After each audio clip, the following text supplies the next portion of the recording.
how to deal with conflict.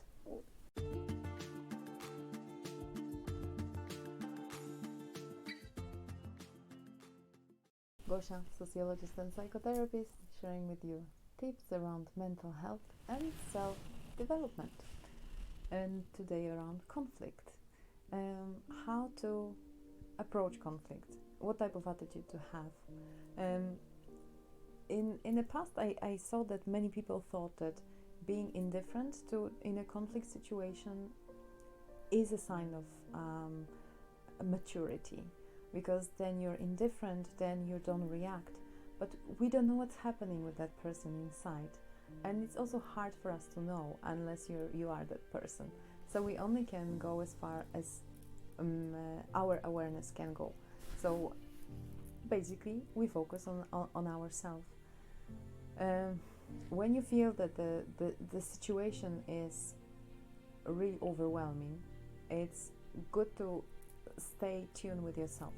What are you going through? What type of emotions you are detecting? What outside conditions, circumstances and context is adding to this conflict?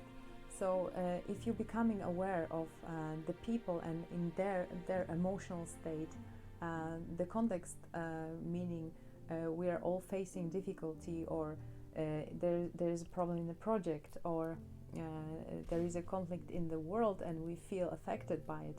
So we can understand that it's not personal, and the things are just evolving around us and within us. So how I can change it then? I can take ownership of my emotions and become aware for myself. So when I communicate, I try not to put so much intensity around that emotions that I feel strongly at that moment, for not to add into this conflict, because there is no way to do it. I also try to state that I understand this other side as well.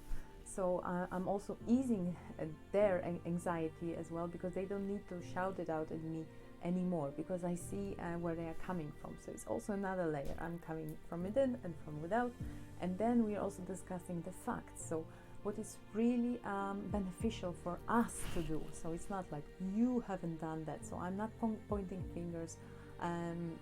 That's another thing to bring us together. So I'm trying to point out the plan of action. What can we do together? So I will do this, and maybe you can do that, and then we can meet in the middle and we can tackle it together. That's another thing. And also very helpful often is to admit mistakes. So if I see that I have done something that might have contributed to that problem, I can also state it like in very plain words, and I say, yeah, that was probably my fault, so I can take responsibility for that, and now I find a solution to cover up that area.